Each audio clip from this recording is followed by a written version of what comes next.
மத்தியிலே இருப்பேன் என்று சொன்னவரே, இப்பொழுது ஆண்டவரே உடைய வார்த்தைக்காக காத்திருக்கிறோம். நாங்கள் உடைய சத்தம் கேட்க எங்களுக்கு உதவி செய்யும்படியாக ஜெபிக்கிறோம். உடைய சித்தம் எங்களை வெளிப்படட்டும் இயேசுவின் நாமத்தினாலே. உடைய சித்தத்துக்கு எங்களை முழுமையாய் அர்ப்பணிக்க உதவி செய்யும்படியாக ஜெபிக்கிறோம். ஆண்டவரே, நீங்க அமர்ந்திருக்கிற என்னுடைய இதயத்தின் சிந்தனைகளையும் அடியேனுடைய நாவையும் ஆண்டவரே நீர் ஆளுகை செய்யும்படியாக ஜெபிக்கிறோம். இயேசு கிறிஸ்துவின் நாமத்தில் வேண்டுகிறோம் பிதாவே, ஆமென். பிரியமானவர்களே, மீண்டும் ஒரு விஷயங்களை அன்போடு வாழ்த்துவதில் எனக்கு மகிழ்ச்சி அடைகிறேன். ஆண்டவர் உங்களை ஆசீர்வதிப்பாராக.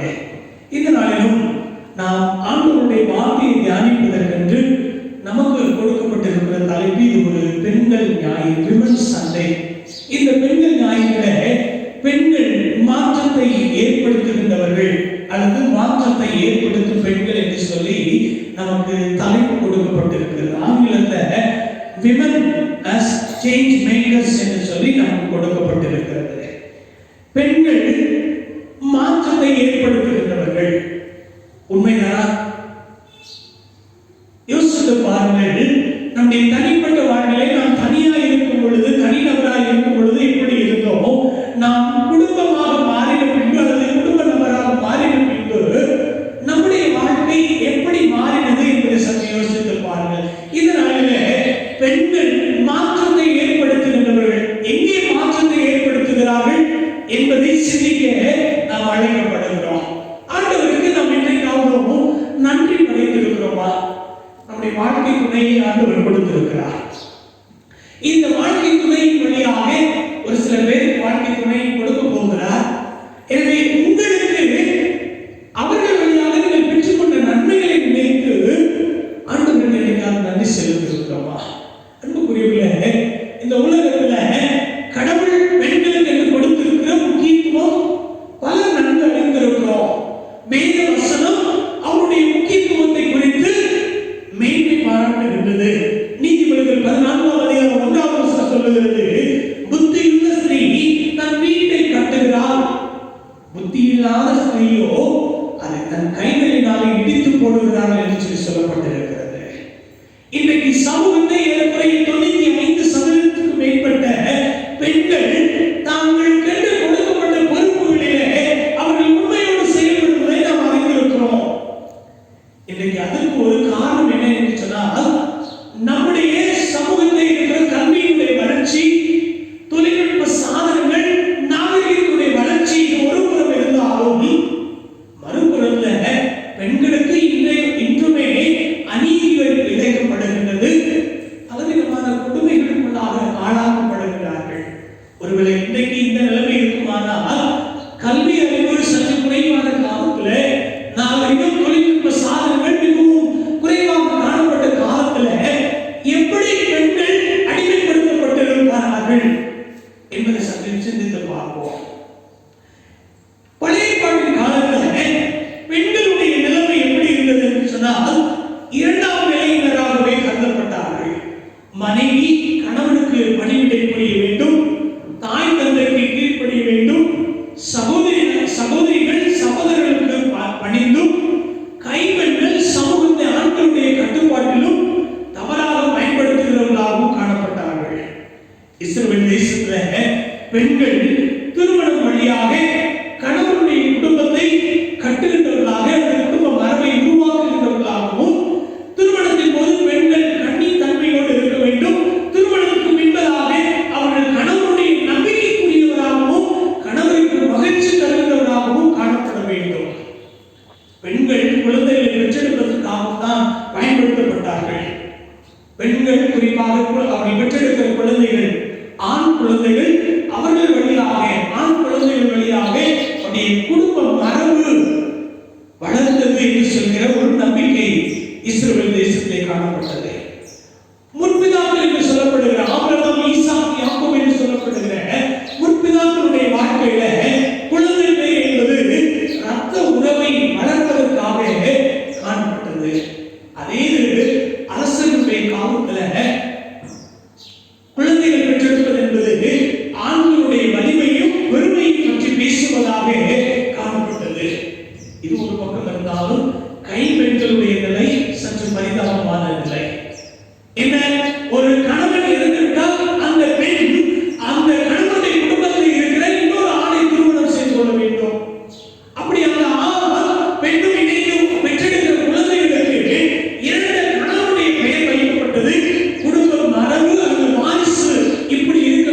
என்கிற ஒரு எண்ணம் அல்லது ஒரு கருத்தோட்டம் அன்றைக்கு இஸ்ரவேல் தேசத்தை காணப்பட்டது. இது எதற்கு? அந்த பெண்ணினுடைய பரிதாப நிலையை நினைத்து அல்ல, மாறாக ஆணாதிக்க சிந்தனை இருந்ததினாலே இப்படிப்பட்ட ஒரு நிலைமை இஸ்ரவேல் தேசத்தை காணப்பட்டது. இதெல்லாம் ஒரு பக்கம் ஆணாதிக்கம் என்று சொன்னாலும், அதே நேரத்தில் இஸ்ரவேல் தேசத்துல பல பெண்கள் வரலாற்றிலே நம்முடைய பங்களிப்பை செய்திருக்கிறார்கள். பெண்கள் ஆசாரியர்களாக ஆசாரிய பணியை மட்டும் அன்றைக்கு ஏற்றுக்கொள்ளப்படவில்லை. ஆனால் மற்ற எல்லா காரியங்களிலும் எல்லா பணிகளிலும் அவர்களுக்கு முக்கியத்துவம் கொடுக்கப்பட்டது. பெண்கள் உறவினர்களை மேம்படுத்துவதாக அல்லது குடும்பத்தை ஒன்றாக்குவதாக, விருந்தோம்பல், பொருளாதாரத்தை சேமிப்பு, குழந்தை வளர்ப்பு, கல்வி, சமூகத்தோடு தொடர்பு போன்ற பொறுப்புகளை வகித்தார்கள். ஒழுக்கமான பண்புள்ள பெண்கள் குடும்ப பொருளாதாரத்தை மேம்படுத்துவதற்கு ஆதாரமாக நீதிமொழிகள் 31ஆம் அதிகாரம் 10ஆம் வசனத்திலிருந்து அந்த அதிகாரம் முடிகிற வரைக்கும் உள்ள பகுதியில ஒரு பெண் தன்னுடைய குடும்பத்தினுடைய பொருளாதாரத்தை இப்படி மேம்படுத்துவார் என்று சொல்லி அங்கே சொல்லப்பட்டிருக்கிறது. பெண்கள் குடும்பத்தையும் கடந்து சமூகத்தை வழிபாட்டில ஆசாரிய கூடார வாசலில் அவர்கள் பணியாற்றினார்கள் என்று சொல்லி சொல்லப்பட்டிருக்கிறது. யாத்திராகமம் 38ஆம் அதிகாரம் 8ஆவது வசனம், 1 சாமுவேல் 2ஆம் அதிகாரம் 22ஆவது வசனம். அதே நேரத்தில் பெண்கள் அன்றைக்கு பாடகர்களாக இருந்திருக்கிறார்கள் என்றும் வேதம் சொல்கிறது. எஸ்ரா 2ஆம் அதிகாரம் 65ஆவது வசனம், நெகேமியா 7ஆம் அதிகாரம் 67ஆவது வசனம். பெண்கள் அரசனுடைய மனைவியாக இருந்தால் அரசியாக ஏற்றுக்கொள்ள முடியாவிட்டாலும் பெண்கள் அரசவையை பாதுகாக்கின்ற அல்லது நிர்வகிக்கின்ற பொறுப்பு அவர்களுக்கு கொடுக்கப்பட்டது. 2 ராஜாக்கள் 11ஆம் அதிகாரம் 3ஆவது வசனத்தை நாம் இதை பார்க்கலாம். அதோடு கூட பெண்கள் தீர்க்கதரிசன பணிகளிலே இருந்தார்கள். இறைவாக்கு உரைக்கும் பணி. ஞானத்திற்கு 4ஆம் அதிகாரம் 4ஆவது வசனத்தை அங்கே தெபோராள் ஒரு தீர்க்கதரிசி என்று சொல்லி சொல்லப்பட்டிருக்கிறது. மிரியாம் மோசேயுடைய சகோதரி அக்கா. யாத்திராகமம் 15ஆம் அதிகாரம் 20ஆவது வசனத்தை அங்கே மிரியாம் ஒரு தீர்க்கதரிசி என்று சொல்லி சொல்லப்பட்டிருக்கிறது. நெகேமியா 6ஆம் அதிகாரம் 14ஆவது வசனத்தில் நொவேலியா என்று சொல்லப்படுகிற ஒரு தீர்க்கதரிசி குறித்து சொல்லப்பட்டிருக்கிறது. ஏசாயா 8ஆம் அதிகாரம் 3ஆவது வசனத்தில் ஏசாயாவின் மனைவி அவர் ஒரு தீர்க்கதரிசி என்று சொல்லி சொல்லப்பட்டிருக்கிறது. புதிய பாட்டின் காலத்தில் அண்ணா, லூக்கா 1ஆம் அதிகாரத்தில் வருகின்ற அண்ணா என்கிற ஒரு பெண்மணி அவர் தீர்க்கதரிசி என்று சொல்லி சொல்லப்பட்டிருக்கிறது. அப்போஸ்தலர்களே வருகின்ற பிலிப்புடைய பெண்கள் 4 பெண் பிள்ளைகளும் அவர்கள் தீர்க்கதரிசி என்று சொல்லி சொல்லப்பட்டிருக்கிறது. இப்படியெல்லாம் பெண்கள் பலவிதமான பணிகளிலே தன்னுடைய பங்களிப்பை செய்திருக்கிறார்கள். இவர்களிலே ஒரு 3 நபர்களை இன்றைக்கு நமக்கு திருமறை பகுதிகளால் கொடுக்கப்பட்டிருக்கிறது. அவர்கள் நமக்கு கற்றுக் கொடுக்கிற பாடம் என்ன என்பதை இந்த நாளில் நாம் தியானிக்க இருக்கிறோம். முதலாவது என்னாகும் 27ஆம் அதிகாரம் 1ஆவது வசனத்திலிருந்து 11ஆம் வசனம் வரை உள்ள பகுதியை என்னோடு கூட திருப்பி வைத்துக் கொள்ளுங்கள். என்னாகும் 27ஆம் அதிகாரம் 1ஆவது வசனத்திலிருந்து 11ஆம் வசனம் வரை உள்ள பகுதி. இந்த பகுதியிலே உரிமையில் மாற்றத்தை ஏற்படுத்திய பெண்கள் என்று சொல்லி இந்த பகுதிக்கு நாம் தலைப்பு கொடுக்கிறோம். உரிமையில் மாற்றத்தை ஏற்படுத்திய பெண்கள். பெண்கள் சமூகத்தில் அநேகரை சொன்ன 2ஆம் நிலையினராக கருதப்பட்டார்கள். ஆனாலும் அந்த 2ஆம் நிலையிலும் கூட ஆண்டவர் கொடுத்த பலத்தினாலே, கிருபையினாலே அவர்கள் இந்த சமூகத்துக்கு பலவிதமான பங்களிப்பை செய்திருக்கிறார்கள். அதிலே ஒரு பகுதி இங்கே கொடுக்கப்பட்டிருக்கிறது. இஸ்ரவேல் மக்கள் எகிப்தின் அடிமைத்தனத்திலிருந்து விடுதலை வாழ்வுக்கு நேராக அவர்கள் வழிநடத்தி கொண்டு வரப்படும் பொழுது இங்கு ஒரு புதிய நியமத்தை ஆண்டவர் இஸ்ரவேல் மக்களுக்கு கொடுக்கிறார். அப்படி கொடுப்பதற்கு காரணமாக இருந்த பெண்களை குறித்து இங்கே சொல்லப்பட்டிருக்கிறது. செலோமியா என்று சொல்லப்படுகிற ஒரு நபருக்கு ஆண் பிள்ளைகள் இல்லை, 5 பெண் பிள்ளைகள் இருக்கிறார்கள். இந்த 5 பெண் பிள்ளைகள் அன்றைக்கு இஸ்ரவேல் தேசத்தில் செய்த காரியத்தை குறித்து இந்த பகுதி நமக்கு கற்றுக் கொடுக்கிறது. இதில் 3 காரியங்கள் நமக்கு சொல்லப்படுகிறது. முதலாவது 1ஆவது வசனத்தை பின்பற்றி சொல்கிறது, அந்த பெண் பிள்ளைகள் 5 பிள்ளைகளும் இணைந்து வந்து என்று சொல்லி சொல்லப்பட்டிருக்கிறது. அப்படின்னா இந்த பெண் பிள்ளைகளுக்குள்ளே காணப்பட்ட ஒற்றுமை ஒரு மிகப்பெரிய சவாலாக அல்லது அறைகூடாக நமக்கு கொடுக்கப்படுகிறது. நாம் நம்முடைய திருச்சபையின் காரியங்களிலே, குடும்ப காரியங்களிலே, சமூக காரியங்களிலே எப்படி மற்ற பெண்களோடு இணைந்து ஒற்றுமையாக செயல்படுகிறோம்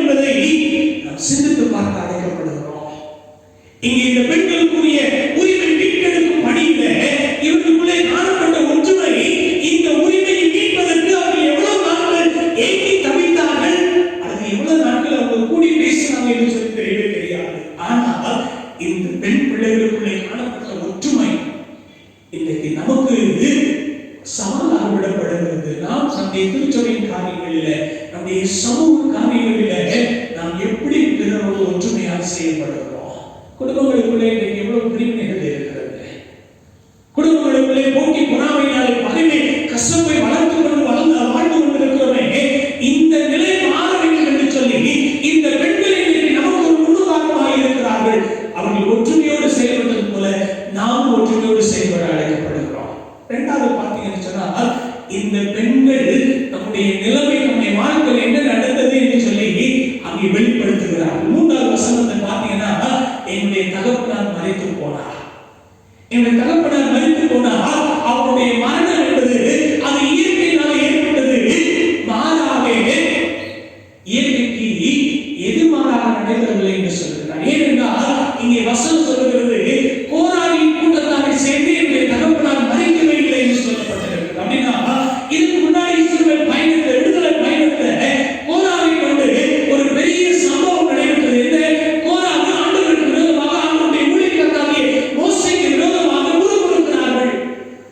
மோசே மாத்திரம் ஆண்டவர் தெரிந்து கொள்ளவில்லை, எங்களையும் தெரிந்து கொண்டார் என்று சொல்லி சொல்லும் பொழுது இந்த காரியம் ஆண்டவருக்கு அருவருப்பாக, அது ஆண்டவருக்கு பிரியமில்லாததாக தோன்றினதாலே அன்றைக்கு கோராகோடு சேர்ந்த ஒரு கூட்ட ஜனங்களை ஆண்டவர் அழித்தார்.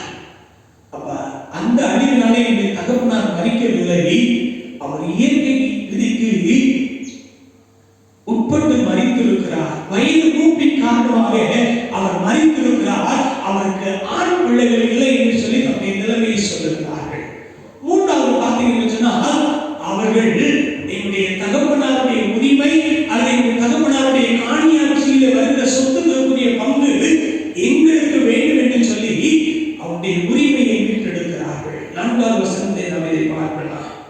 ஆண் பிள்ளைகள் மாத்திரம்தான் குடும்பத்தினுடைய சொத்துக்கள், தகப்பனாருடைய சொத்துக்கு அவர்கள் பாக்கியப்பட்டவர்கள், அவர்களுக்கு தான் உரிமை இருக்கிறது என்கிற ஒரு நடைமுறையை மாற்றி இன்றைக்கு பெண் பிள்ளைகளும் எங்களுக்கு உரிமை, எங்களுடைய சொத்துல, எங்களுடைய தகப்பனாருடைய சொத்துல எங்களுக்கு உரிமை வேண்டும் என்று சொல்லி கேட்கிறார்கள். அப்படி கேட்ட உடனே அவங்க செஞ்சது ஒரு காரியம், மோசே இந்த காரியத்தை ஆண்டவருடைய சமூகத்துக்கு கொண்டு செல்கிறார். ஆண்டவருடைய சமூகத்துக்கு கொண்டு செல்லும் பொழுது ஆண்டவர் சொல்லுகிறார், 7வது வசனத்துல அவர்கள் சொல்வது சரிதான். அதுக்கு பின்னாடி இனி வருகிற காலங்களிலே இஸ்ரவேல் தேசத்திலே, இஸ்ரவேல் மக்கள் மத்தியிலே ஒரு புதிய நியாயமான விதி உண்டாக வேண்டும் என்று சொல்லி மோசேக்கு ஆண்டவர் கட்டளை கொடுக்கிறார். அன்புக்குரியவர்களே, இந்த உரிமையை மீட்டெடுக்கும் பணியிலே பெண்களாக, பெண் பிள்ளைகளாக இவர்கள் செயல்பட்டார்கள். அன்புக்குரியவர்களே, இன்றைக்கு உரிமையை மீட்டெடுக்கும் பணியில ஆண்டவர் நம்மை அழைக்கிறார். நம்முடைய சமூகத்தை எத்தனையோ பெண்களுக்கு, எத்தனையோ மக்களுக்கு உரிமையை மீட்டெடுக்க வேண்டிய பொறுப்பு நம்மிடத்தில் இருக்கிறது. ஆண்டவர் நீதி உள்ளவராக இருக்கிறார். அவரை ஆராதிக்கிற நீங்களும் நானும் அவர் விரும்புகிற நீதியை இந்த சமூகத்தை செயல்படுத்த அழைக்கப்படுகிறோம்.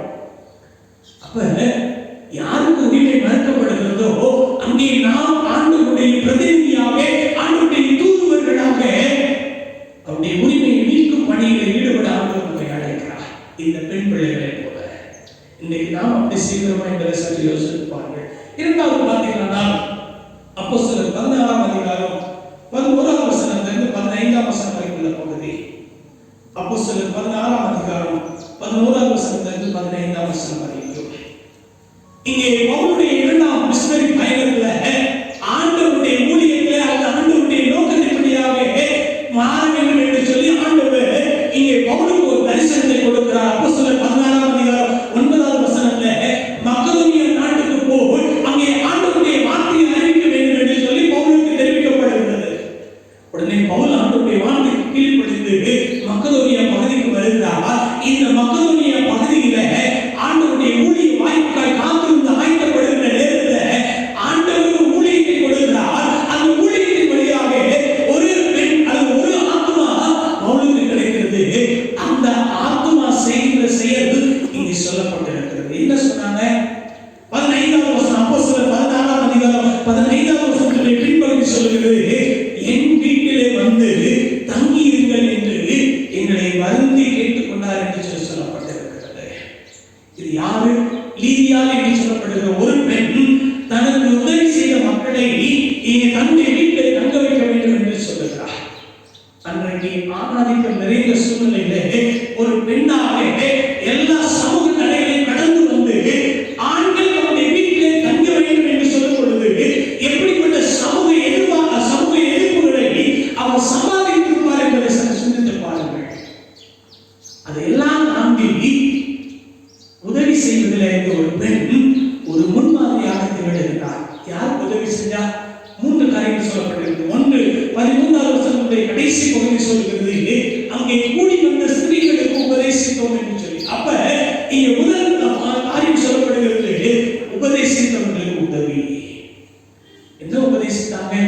ஆண்டவருடைய வழியை அல்லது வசனத்தை உபதேசித்தார்கள். அப்படி உபதேசித்தவர்களுக்கு நான் உதவி செய்ய வேண்டும் என்று சொல்லி இந்த நீதியாகவும் வருகிறார். பிரியமானவர்களே, நம்முடைய வாழ்க்கையில சற்று யோசித்து பாருங்கள். நம்முடைய திருச்சபையில நாம் என்னென்ன காரியங்களை பெற்றுக்கொள்கிறோம், அதற்கு நம்முடைய பங்களிப்பு திருச்சபைக்கு என்ன எப்படிப்பட்டதா இருக்கிறது யோசித்து பாருங்கள். பல நேரங்களில தாய் திருச்சபை என்று சொல்கிறோம். இந்த தாய் திருச்சபையுடைய தேவைகளிலே நாம் பங்கேற்காமல் மற்ற காரியங்களை செய்வோம் என்று சொன்னால் தாய் திருச்சபைக்கு இருக்கிற நிலைமையை மாற்றுவதற்கு நம்ம முன்வரலன்னா அதற்கான ஆசீர்வாதம் எப்படி நமக்கு கிடைக்கும்? வேத வசனம் சொல்கிறது, கலாத்தியர் 6ஆம் அதிகாரம் 6ஆம் வசனத்தை, மேலும் திருவசனத்தினாலே திருவசனத்தை உபதேசிக்கிறவர்களுக்கு உபதேசிக்கப்படுகிறவர்கள் சகல நன்மைகளையும் அவர்கள் பகிர்ந்து கொடுக்க வேண்டும் என்று சொல்லி வசனம் சொல்கிறது. இன்னைக்கு திருச்சபையிலே எவ்வளவு ஆவிக்குரிய காரியங்கள் சரீர பிரகாரமா குடும்பத்தில் நாம் பெற்றுக்கொண்ட நன்மைகளுக்கு நாம் என்னைக்காவது திருச்சபைக்கு பகிர்ந்து கொடுத்திருக்கிறோமா? அதற்கு இந்த பெண் ஒரு முன்னுதாரணமாக இருக்கிறார். இந்த நீதியாக அன்புக்குரியவர்களே, இன்றைக்கு உபதேசிக்கிறவர்களுக்கு திருச்சபையில் உபதேசத்தை பெறுகின்ற இந்த திருச்சபைக்கு நாம் என்ன உதவி செய்திருக்கிறோம்? 2வது 14வது வசனத்தினுடைய பின்பகை சொல்லுகிறது, பவுல் சொல்லியவைகளை கவனிக்கும்படி கர்த்தர் அவர் இருதயத்தை திறந்தருளினார் என்று சொல்லி சொல்லப்பட்டிருக்கிறது. முதலாவது உபதேசித்தவர்களுக்கு உதவி, 2வது உள்ளத்தை திறந்ததாக உதவி. பல நேரங்களில் ஆண்டவர் நம்முடைய வாழ்க்கையிலே நம்மோடு கூட பேசுகிறார். திருச்சபையினுடைய தேவைகள் வரும் பொழுது அல்லது ஊழியத்திலே பங்கு பெற வேண்டும் என்று சொல்லும் பொழுது ஆண்டவர் நம்முடைய உள்ளத்தை திறக்கிறார். ஆனா அதுக்கு நாம் செவி கொடுப்பது கிடையாது, அல்லது கீழ்ப்படிவது கிடையாது. நாம் ஆண்டவருக்கே ஆண்டவராக மாறிவிடுகிறோம். இல்ல என்னால முடியாது, எனக்கு வேற வேலை இருக்குது, இல்ல கொடுப்பதற்கு என்னுடைய குடும்பத்தை பல தேவைகள் இருக்கிறது என்று சொல்லி நாம் ஆண்டவருடைய அழைப்பை அல்லது ஆண்டவருடைய காரியங்களை நாம் தட்டி கழிக்கிறோம். ஆனா இங்கே இந்த பெண் சொல்லுகிறார், கர்த்தர் தன்னுடைய உள்ளத்தை திறந்ததினாலே அவர்களுக்கு உதவி செய்ய வேண்டும் என்கிற ஒரு மிகப்பெரிய தீர்மானம் அவர்களுக்கு இருக்கிறது.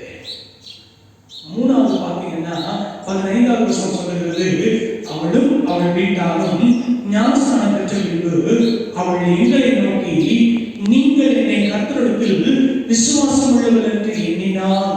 அப்படின்னா 3வது உறுதியை ஏற்படுத்தினவர்களுக்கு உதவி. என்ன உறுதி?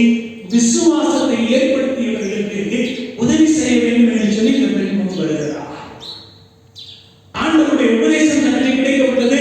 அந்த உபதேசத்தின் வழியாக ஆண்டவர் தன்னுடைய உள்ளத்தை திறந்தார். இன்றைக்கு நானும் என்னுடைய வீட்டின் மக்களும் ஆண்டவருடைய பிள்ளைகளாய் மாறி இருக்கிறோம். ஆண்டவருடைய ஞானஸ்நானம் பெற்று நாம் விசுவாசிகளாய் மாறி இருக்கிறோம்.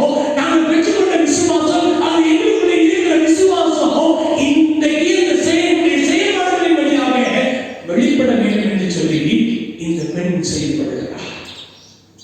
பல நேரங்களில் உதவி என்று கேட்கிறோம் வாய் திறந்து, ஆனா அதுவும் கூட செய்யாத மக்களை கொண்டு இருக்கிறோம். திருச்சபைக்கு ஒரு தேவை என்று சொல்லும் பொழுது அந்த தேவைக்கு நம்ம கிட்ட இருக்கு, நம்மகிட்ட எது இருக்கிறதோ அதை பகிர்ந்து கொடுக்கிற இடத்துல மனம் வரவில்லையே. அப்ப நம்முடைய விசுவாசம் எப்படிப்பட்ட விசுவாசம்? யாரும் மிக தெளிவாக சொல்லுகிறார், கிரியைகள் இல்லாத விசுவாசம் அது செத்த விசுவாசம் என்று சொல்லி சொல்லப்பட்டிருக்கிறது. நமக்குள்ள இருக்கிற விசுவாசம் அது உயிரோட இருக்குதுன்னா நாம் செயல்பாடுகளின் வழியாக காட்ட வேண்டும். நான் உயிரோடு இருக்கிறேன் என்று சொன்னால் நான் செயல்பாடுகளை செய்ய வேண்டும். இல்லைன்னா எனக்குள்ளே உயிர் இல்லை, நான் செத்து போயிட்டேன் என்றுதான் அர்த்தம். எனக்குள்ளே இருக்கிற விசுவாசம் அது உயிரோடு இருக்கிறதா? உயிரோடு இருக்குமானால் செயல்பாடுகளின் வழியாக வெளிப்படுத்த அழைக்கப்படுகிறோம். இந்த பெண் லீதியா என்கிற பெண் தன்னுடைய விசுவாசத்தை செயல்பாடுகளின் வழியாக வெளிப்படுத்தினார். 3வது பார்த்தீங்கன்னா யோவான் 4ஆம் அதிகாரம் 27ஆம் வசனத்திலிருந்து 30ஆம் வசனம், 39லிருந்து 42ஆம் வசனம் வரைக்கும் இந்த பகுதியில ஊழியர்களை மாற்றத்தை ஏற்படுத்தியவர். என்ன மாற்றம்? ஆண்டவர் இயேசுவுடைய ஊழியர்களை இதுவரைக்கும் இந்த பெண்ணை சந்திக்க வரைக்கும் யார் ஊழியக்காரர்கள், யார் அவருடைய சீடர்கள் என்று சொன்னால் பெண்கள் ஆண்கள் மாத்திரம் சீடர்களாக இருந்தார்கள். ஆனால் இந்த பெண் என்றைக்கு ஆண்டவரை சந்தித்தாரோ அவர் முதல் சீடராக, பெண் சீடராக மாறுகிறார். இங்க இன்னொரு காரியம் சொல்லப்பட்டிருக்கிறது. முதல் 2 நிகழ்வுல பெண்களுடைய பெயர் கொடுக்கப்பட்டிருக்கிறது. ஆனா இந்த அதிகாரம் முழுவதும் இந்த பெண் ஆண்டவரோடு கூட உரையாடி இருந்தார்.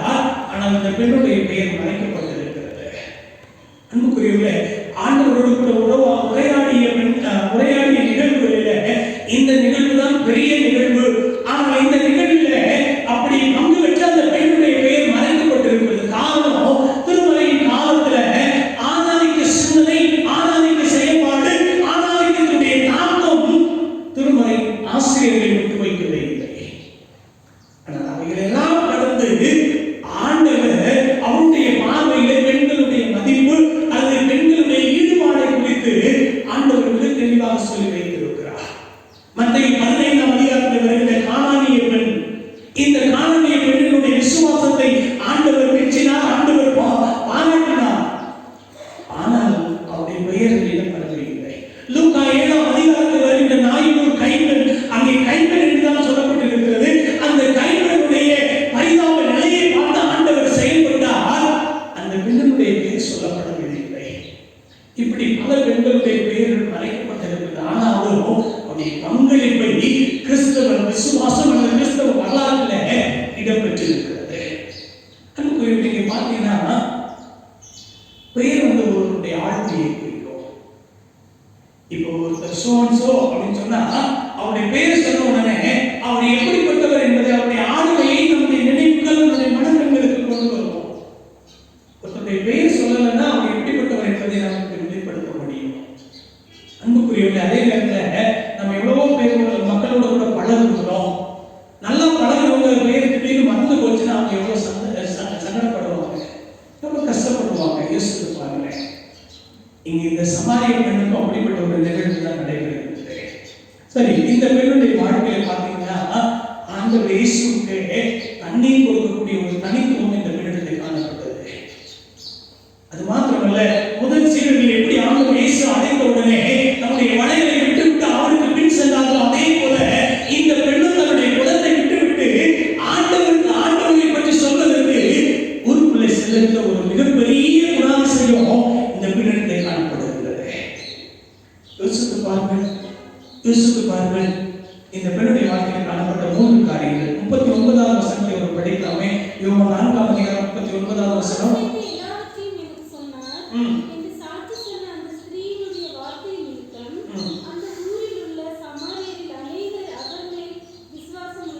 முதலாவது, இந்த பெண்ணுடைய சாட்சியை கேட்டு அநேகர் விசுவாசிகளாய் மாறினார்கள்.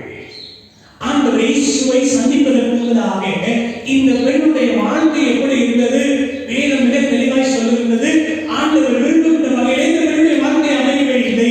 ஆனால் ஆண்டவர் என்றைக்கு இந்த பெண்ணை சந்தித்தாரோ, அவருடைய அந்தரங்க வாழ்க்கையில நடைபெற்ற ஒவ்வொரு காரியங்களையும் ஆண்டவர் வெளிப்படுத்தினாரோ, அப்பொழுதே இந்த பெண்ணுக்குள்ளே ஒரு வேலை விதமான ஆச்சரியம் அல்லது அச்சம் கலந்திருக்கலாம். அவைகள் எல்லாம் மேற்கொண்டு என்னுடைய வாழ்க்கையில் நடந்தவற்றை ஒருவர் எனக்கு கூறினார் என்று சொல்லி நம்முடைய வாழ்க்கையின் சாட்சியை பிறருக்கு பகிர்ந்து கொடுக்கிறார்.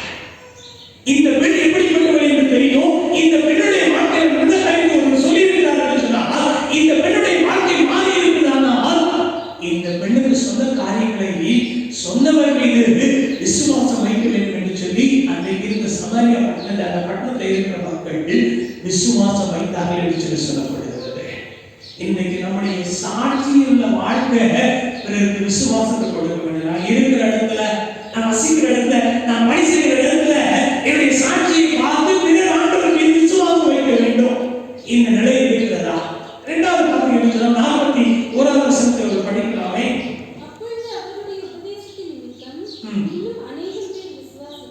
ஒரு 3வது பார்த்தீங்கன்னா சத்தியத்தினால விசுவாசம். முதலாவது சாட்சியினால விசுவாசம், 2வது சத்தியத்தினால விசுவாசம். என்ன சத்தியம்? ஆண்டவர் இயேசுவை போய் இந்த சமாரியா பட்டணத்தில் உள்ள மக்கள் சந்திக்கிறாங்க. அப்படி சந்தித்த உடனே அந்த மக்கள் சொல்லுகிற ஒரு காரியம், ஆண்டவரே நீர் என்னோடு கூட 2 நாட்கள் தங்கி இருக்க வேண்டும். அப்படி தங்கி இருக்கும் பொழுது என்ன நடக்கிறது? ஆண்டவர் இன்னும் பல காரியங்களை உபதேசிக்கிறார். அப்படி உபதேசித்த ஒவ்வொரு சத்தியத்தையும் அவர்கள் கேட்கும் பொழுது அவர்களுடைய விசுவாசம் அதிகப்படுத்தப்பட்டது. அது அவர்கள் விசுவாசத்திலே வளர்ந்தார்கள். ஆண்டவர் இயேசுவுடைய வார்த்தை பிறருக்கு விசுவாசத்தை கொடுக்கும்.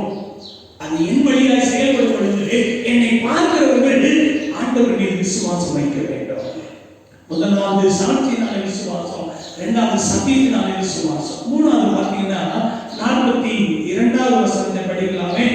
அந்த ஸ்திரீயை நோக்கி, உன் சொல்லி நிமித்தம் அல்ல, அவருடைய உபதேசத்தை நாங்களே கேட்டு அவர் மெய்யாய் கிறிஸ்துவாகிய உலக இரட்சகர் என்று அறிந்து விசுவாசிக்கிறோம் என்றார்கள். மூணாவது பார்த்தீங்கன்னா இங்க சொல்லுகிறார்கள், அவர் யாருன்னு கேட்டு அறிந்து நாங்கள் விசுவாசிக்கிறோம் என்று சொல்லுகிறார். அப்ப சந்தேகம் அகன்றதினாலே விசுவாசம். என்ன சந்தேகம்? ஆண்டவர் இயேசுவை குறித்து இந்த பெண் போய் சாட்சி சொல்லும் பொழுது அதிலேயே ஒரு சில பேர் விசுவாசம் வைத்தார்கள். ஆனால் அந்த மக்கள் சொல்லுகிறார்கள், ஆண்டவர் யார் என்று சொல்லி நாங்கள் அறிந்து கொண்டோம். இந்த பூமிக்கு அவர் வந்ததற்கான நோக்கம் என்ன? அந்த நோக்கத்தை அறிந்த உடனே அவர் எங்களை மீட்க முடியும், அவருடைய வார்த்தை எங்களை மீட்க முடியும், அவர் எங்களை மீட்க முடியும் என்று ஒரு விசுவாசம் அவர்களுக்குள்ளே ஏற்படுகிறது. ஆண்டவர் இயேசுவை இந்த சமாரியா பட்டணத்துக்கு கொண்டு சென்றது இந்த பெண் தான். இந்த பெண் ஆண்டவருடைய ஊழியத்தில் முதல் பெண் சீடராக, ஆண்டவரை அவர் மெசியாவாக ஒரு இறைவாக்கினராக கண்டுகொண்டது இந்த முதல் சமாரிய பெண் தான். அந்த பெண்ணை கொண்டு அந்த பட்டணத்தில் மகிழ்ச்சி நிலவ ஆரம்பித்தது. அந்த பட்டணம் மகிழ்ச்சியா இருப்பதற்கு ஒரு காரணம் இந்த சமாரிய பெண், பேர் சொல்லப்படாத இந்த சமாரிய பெண். அன்புக்குரியவர்களே, இன்னைக்கு உரிமை மீட்டெடுப்பு பணியில ஆண்டவர் ஒரு மாற்றத்தை ஏற்படுத்த விரும்புகிறார். நம்முடையாக உதவி செய்வதிலே ஒரு மாற்றத்தை ஏற்படுத்த விரும்புகிறார். நம்முடையாக ஊழியத்தில் ஒரு மாற்றத்தை ஏற்படுத்த விரும்புகிறார். உரிமைக்காக காத்திருக்கிற பெண்கள், அந்த உரிமைக்காக சமூகத்தை மக்கள் காத்திருக்கும் பொழுது அந்த உரிமை மீட்பு பணியில நான் ஆண்டவருடைய பிரதிநிதியாக செயல்பட ஆண்டவர் என்னை அழைக்கிறார். உதவி தேவையான மக்கள் மத்தியில நான் அவர்களுக்கு உதவி செய்வதில் ஒரு மாற்றத்தை ஏற்படுத்த வேண்டும் என்று சொல்லி ஆண்டவர் விரும்புகிறார். அவருடைய ஊழியத்துல ஆண்டவர் என்னை கொண்டு மாற்றத்தை ஏற்படுத்த விரும்புகிறார். அதற்கு இன்றைக்கு நாம் ஆயத்தமாக இருக்கிறோமா? கண்ணை மூடி நாம் சொல்லிக்கலாம்.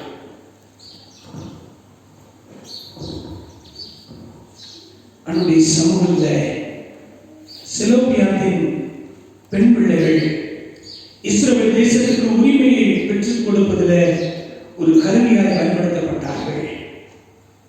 ஆண்டவருடைய ஊழியத்தில் தன்னால் இயன்ற உதவியை கொடுக்க வேண்டும் என்று சொல்லி லீதியாரை ஆண்டவர் பயன்படுத்தினார். சமாரியா பெண்ணை கொண்டு அந்த பட்டணத்துக்கு அவருடைய நற்செய்தி பரவ மகிழ்ச்சி தவள இந்த பெண்ணை பயன்படுத்தினார். இன்றைக்கு ஆண்டவர் உங்களையும் என்னையும் பயன்படுத்த விரும்புகிறார். நாம் எந்த இடத்துல இருக்கிறோம், என்ன நிலைமையில இருக்கிறோம் என்பதை குறித்த கவலை இல்லை. நாம் செய்ய வேண்டிய ஒரே ஒரு காரியம், ஆண்டவருடைய கருத்தை நம்மை அர்ப்பணிக்க வேண்டும். ஆண்டவரே, நீர் என்னை விரும்புகின்ற வழியிலே என்னை நடத்துவதற்கு நான் ஒப்புக் கொடுக்கிறேன் என்று சொல்ல வேண்டாம். ஆயத்தமாக இருக்கிறோமா?